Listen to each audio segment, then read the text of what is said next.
Job Hunting 101. Providing you with the tools you need in your job search.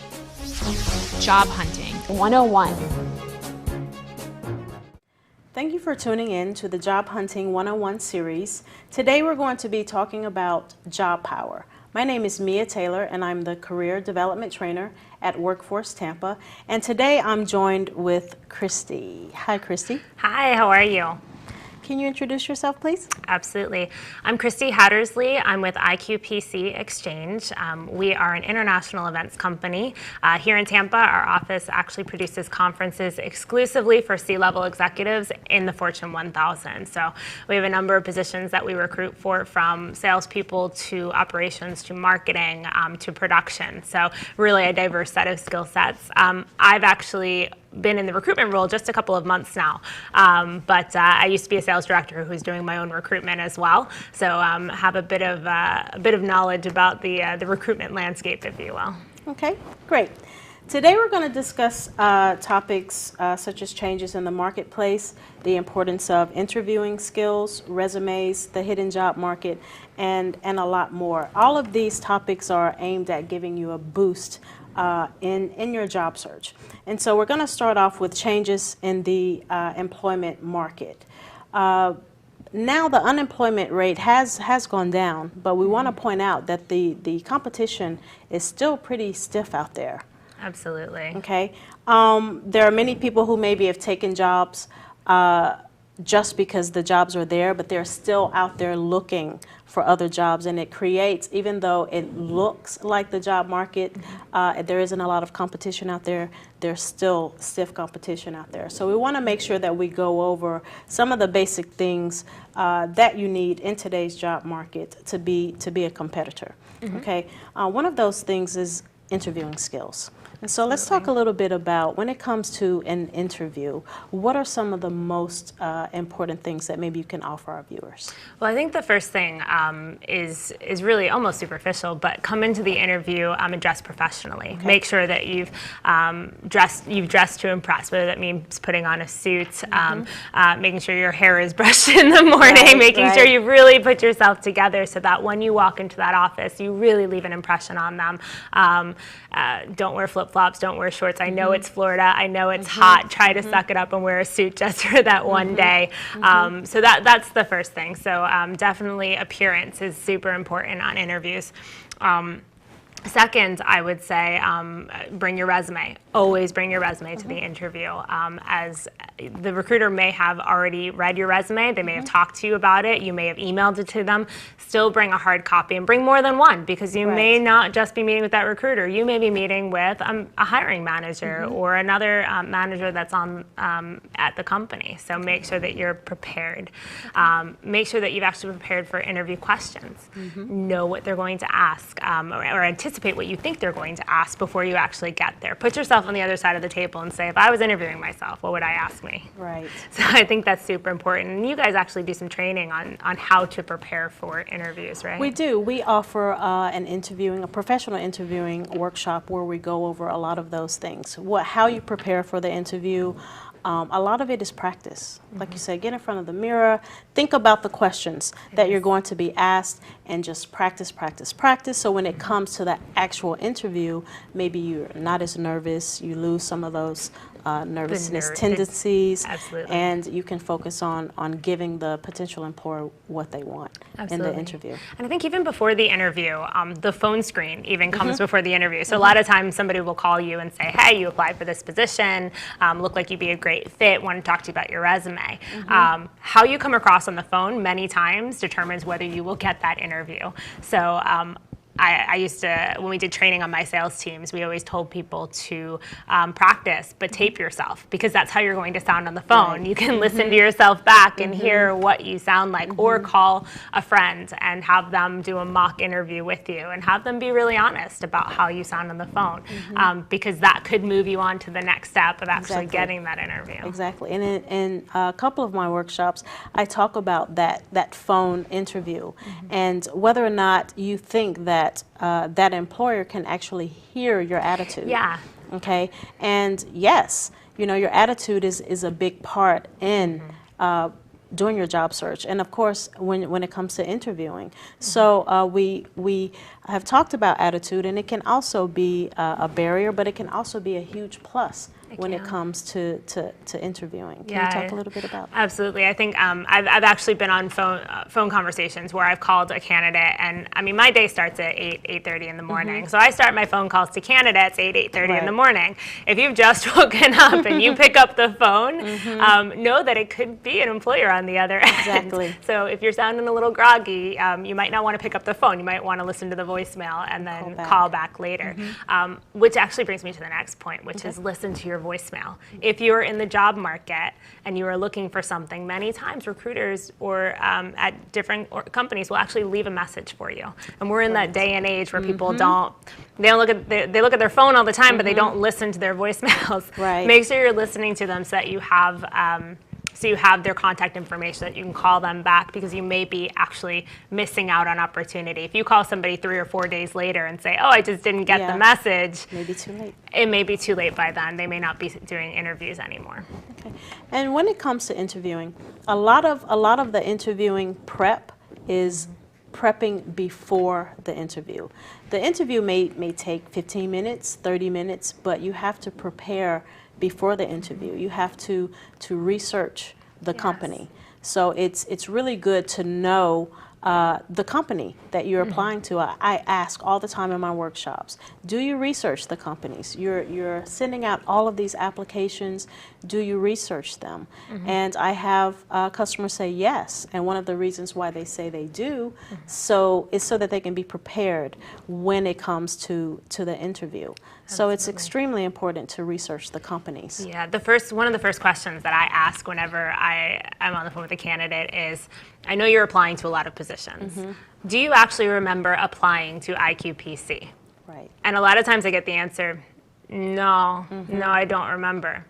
Well, it shows a level of interest in the company. If you read the position and you're interested in it, and you're interested enough to apply in the position, why do you not remember the company or anything about it? So a lot of times I'll say, okay, I understand that, because it's the nature, if you're applying to a lot of jobs, I understand that. So I'll give them a bit of an overview. But if you come into the interview after that, if I've given you an interview after that and you come in and you still don't know anything about the company, it definitely starts you off on the wrong foot. Definitely. Another thing too is to prepare for those interview questions. We know that there are some common questions that you will probably be asked whenever you go into an interview. Do you think you can give us a couple of examples of those common interview questions? Absolutely. So when we generally start an interview, a lot of times we'll say, what are you looking for? And a lot of times you'll get, well, anything. Well, that's not the right answer. The right answer is you want to be looking for whatever interview you're at. You want to be looking for that job. If you can't honestly say that you're not, you probably shouldn't have accepted the interview. So that's the number thing. What are you looking for? What do you want out of your next position? What kinds of skills do you want? We do ask that, what are your weaknesses and strengths? But we generally follow it up with, when you tell me your weaknesses, I generally follow up with, what are you doing to address those weaknesses? Right. Because if you're not showing that you have some sort of development in addressing those weaknesses, it definitely is concerning to an employer. We do ask about what your current compensation are or is. We ask questions like, how do I know that you're a determined person? Some of those cliche interview questions. I think in certain professions, though, you're going to find that the interview process is very different. And they're going to be asking different questions that are geared towards specifics, whatever the position is. So for instance, in our sales organization, we actually test commercial awareness in the interview. And that I'm not 100% sure that somebody can actually prepare for unless they already know the industry and know what they're getting themselves into, if you will.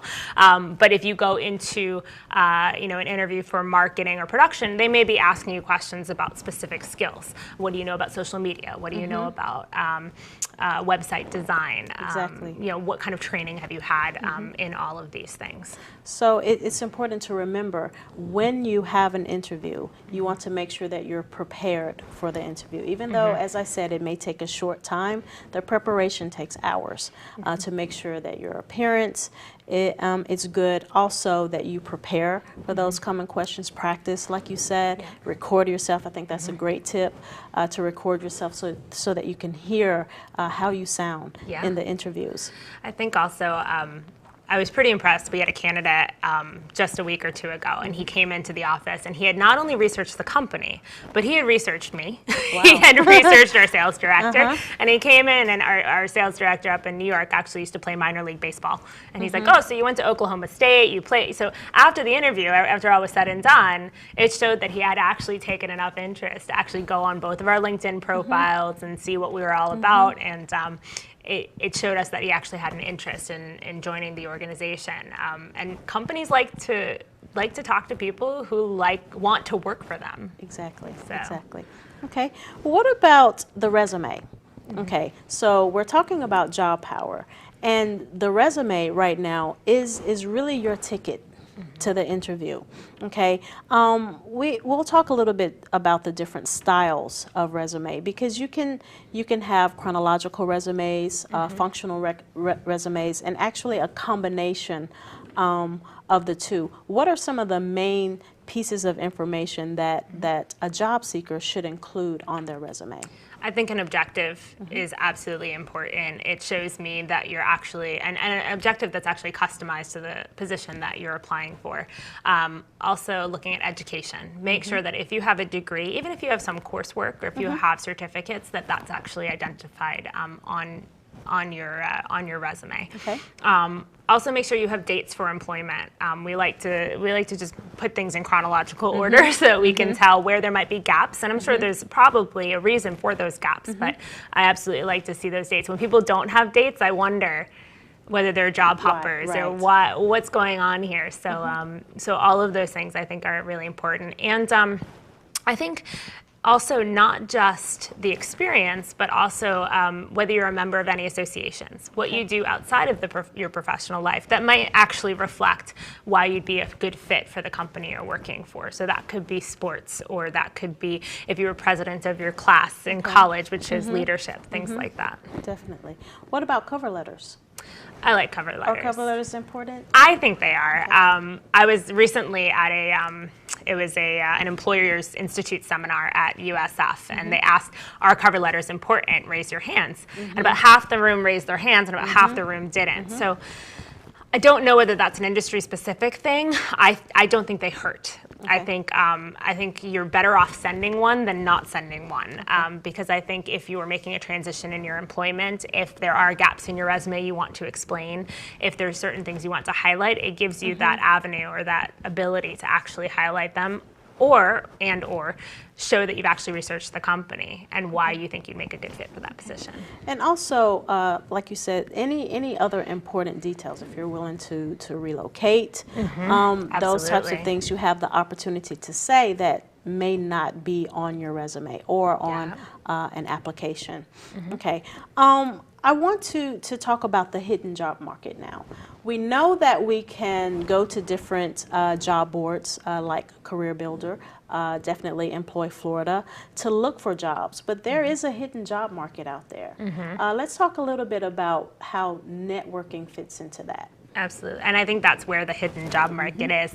And you really need to put yourself, when you're branding a company wants to put itself in so many different places. So they use social media. They market directly using direct marketing tactics. They use different websites and media partners and associations. And why do they do that? It's because they can touch so many different pieces of the market and draw in clients. Right. And I think when you're a job seeker, it's the same mentality. It's the more places you can actually put it out there that you're actually in the market for a new position, the more successful you're going to be and the closer you're going to get to it. I think sometimes when you stick to just Career Builder and Monster, you're missing out on opportunity. And I think you're in with the rest of Career Builder and Monster as well. I mean, I put a posting up and I'll get 300 resumes.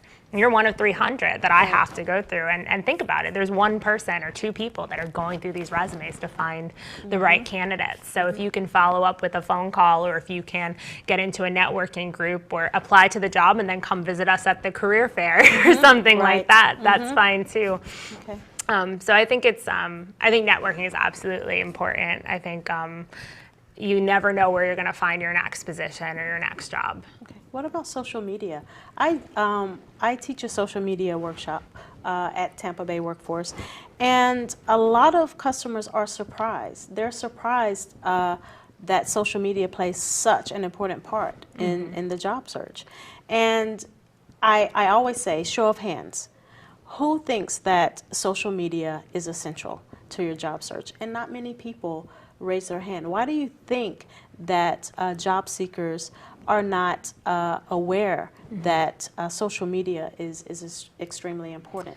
I think people associate social media with Facebook and Twitter, and some of that is mostly for family members and friends to kind of keep in touch, and for gossip and that kind of thing. It's not looked at as a professional resource. I think what they fail to understand is that there is a place for it. So if you have a LinkedIn profile, it's a professional networking site.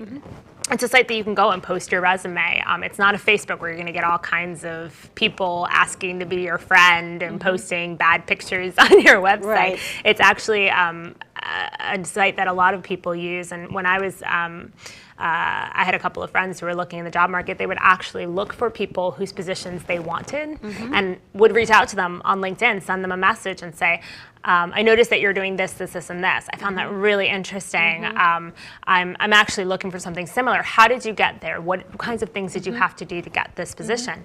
And more often than not, they'll actually get a response back from those people, and maybe even set up an appointment to talk, and then you set up mentorships. So I think you need to know what kind of social media to use, as opposed to kind of Facebook and Twitter and all that kind of stuff. Okay. And in our workshop, we do focus mainly on LinkedIn because LinkedIn, it provides an online resume. So your resume, again, has an online presence. Also, it allows you to reach out to the people who are already doing the jobs. But most importantly, also, those companies have LinkedIn profiles so that you're able to see certain things that maybe you wouldn't see on Career Builder and even Employ Florida. There are other websites too that have professional networking sites out there aside from LinkedIn. I don't know how popular they are. I think LinkedIn is like the number one to have, but there are other ones out there. And I think there's other resume databases aside from Career Builder and Monster that may be more targeted to your geographic area. So if you look at like Employ Florida or Job News, or some of the other smaller databases that you might want to get into, because some companies are paying for access to that. To that database, and so if you're in a couple of them, you have a better chance of them coming across your resume. Okay, well, thank you for that. Let's talk a little bit about some hiring characteristics that employers are looking for. So can you give us an idea of some things maybe employers are looking for as far as maybe hard skills? Hard skills. So we're talking about Microsoft Office. And, things like computers. Software skills. Why do you think right now having basic computer skills are important? Oh, it's so important. I don't know that there's a company out there that does not have a component where you actually have to go online, whether it be just to do your time card or whether it be you actually have to write Word documents. I think basic computer skills, you need to know Microsoft Office. And when I say Microsoft Office, I don't just mean Word. I mean Excel, PowerPoint, Word. I think you need to have basic database skills, because so many companies, their HR departments, payroll departments, they all run on a database, essentially. So you need to have basic computer skills. Unfortunately, that's just the way the world is going. paper is going out the window and everything's becoming automated. So we look, in our company, you have to be able to do a lot of research. Right. And that requires being able to use Google, being able to think critically and go to different sites and use social media, use LinkedIn and things like that. So not just for your job search, but for your actual job, you need to be able to understand those things. I know, and so I explain in my workshops that it's essential that you have basic computer skills, but it's also great that you build upon those skills as well, and you have to find where you're comfortable with your computer skills because they are being utilized in today's job market. Let's talk a little bit about soft skills. Okay, when we talk about soft skills, we're talking about building relationships, that communication with individuals, goals. Absolutely. A lot of times our job seekers may find that they haven't set goals as far as even just finding a job. Yeah. Do you think setting goals is important? I think it's super important. And it's not just because I'm from a sales background and you have to set hard targets for yourself in order to meet them. I think if you are not setting expectations for yourself, you're going to be falling behind. You're going to lose sight of what you want to do and what you want to get out of this. In terms of soft skills, we look a lot for confidence. We look a lot for the ability to communicate, not only if you are going to be talking to a client, but with your coworkers. I mean, we look a lot for a cultural fit, meaning you can come into the office, you have the right profile to come in and actually have the right skill set, so you can actually get them, you can do your research, but you can also communicate. With your coworkers and your clients. So communication, both oral and written skills, super important. Okay. So when we're looking at the types of soft skills that employers are looking at, they are looking at those being able to, as you said, to talk to coworkers, to be able to get along on a team. I explain a lot of times in the workshops that you don't choose who you work with. It's true. Okay, that's one of the things that has changed in the job market a lot. You work with a vast different people. Yeah. Okay, so you don't choose who you get to work with, and you have to find where you're comfortable. You do. What about the stress that comes from looking for a job? You're out there, you may have been unemployed for several months now, and life goes on. You still have bills to pay and things like that. So the stress starts to build up when it comes to searching for a job. What kind of advice can you give? I think if you've been looking for a job for quite a bit of time, you probably need to make some changes and you need to take a step back. Look at finding a new job as kind of a new turn in your life, a new way of reinventing yourself and starting fresh and starting new. Every time you get a new job, you get a whole new set of coworkers, which may become friends. Every time you get a job, you get a whole new skill set and you learn something new. Those first few months are all about learning. So I think if you've actually been out in the job market and you're getting frustrated, you need to take a step back and look at what you've been doing and what things you can change. And most importantly, sometimes you can't control whether an employer actually gets your resume in front of them because they may be working in a couple different databases and maybe they just haven't gotten to it. What you can control is reaching out to them by phone, visiting them at a job fair. You can control what your resume looks like and your research into the company. You can control putting yourself in situations where you might actually be able to network and find a new job. So I think when you're in a job search, you need to focus on what you can control and leave all the stuff you can't control at the door and just put it aside. Right, and one of those things that you can't control is your attitude. Yes, okay? Absolutely. Your attitude plays such a huge part when it comes to looking for a job, especially when it comes down to having that interview and that face-to-face. How can attitude affect your interviewing negatively or positively? I think it absolutely, attitude is so important. I think staying positive is probably the best thing that you can do. So if you've gone through something hard in the past, spin it into a positive. So, I got laid off my last job because of downsizing. But it's afforded me the opportunity to pursue something that I really want to do. Right. Or my job had become stagnant and I really want to do something. So it came at the right time. And now I'm ready for a new challenge. So really taking all of those negatives, making them into positives. I think if you come into an interview, or if you're even in a phone screen and the interviewer is talking to you and says, is asking questions about your last position, you may have had a bad manager in the past, but you probably don't want to bash them because they're going to start to think, well, can you be managed? Do you have problems being managed? So saying, I was looking for a change. It wasn't exactly what I wanted to do. Now I'm moving forward. Really spinning things into positives will help you get that next step. What other tips do you have for job seekers out there they're in the process of searching for a job? They may have lost a lot of the confidence as far as looking for a job. Some job seekers, they say, I haven't had to look for a job in 10 years, in 20 years, and it's so different now. What kind of advice do you give them? I think you need to be persistent. I think you need to try a couple different things. I don't think that there's a magic solution that says, you know what, if you do this, this, this, and this, you're going to get a job. Right. This is what's going to happen, because you'll find a lot of people following those steps who are still unemployed.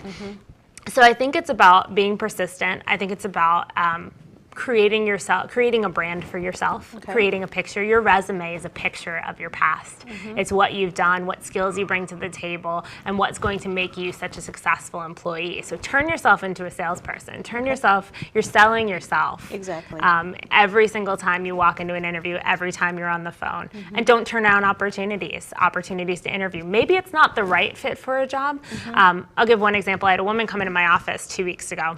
She said, we actually met her at a job fair, and she had told our managing director, she said, you know what? I want to be a salesperson. I'm going to be a sponsorship salesperson. And he said, that's great, Christy, call her. So I went and I called her. And in talking with her, I realized, I said, sales is not your passion. I'm like, this is not what you want to do. And she's like, well, no, but I've done some things, and I think I'd be good at it. I've been in PR before, and I write a lot. And from the conversation, I realized that she's a writer, that she's outgoing, that she's done PR, that she's actually produced conferences before. So I brought her in for an interview, and I said to my managing director, I said, she's going to be a conference producer. And he said, why do you think that? She told me she wants to be a salesperson. And I said, in talking with her, I realized that her skill set was a better fit for this. We hadn't even posted the position yet.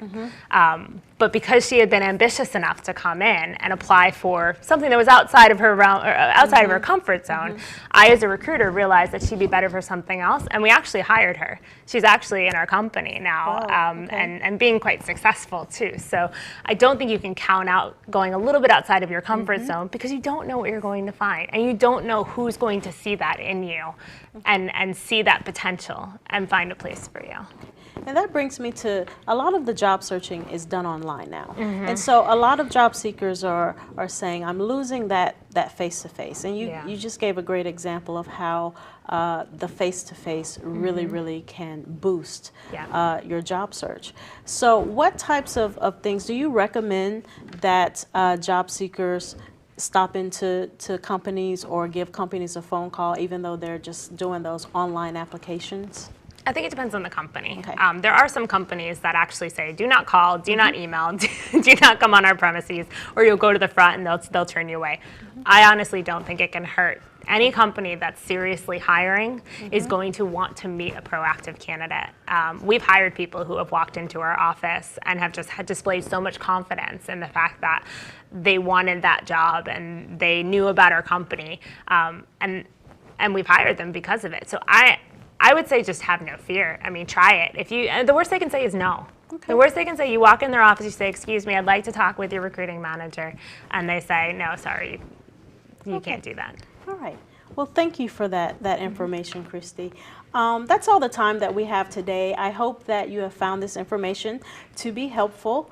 Thank you, Christy, again for joining us. My name is Mia Taylor. Thank you for having me. And thank you again for joining us for Job Power in your Job Hunting 101 series.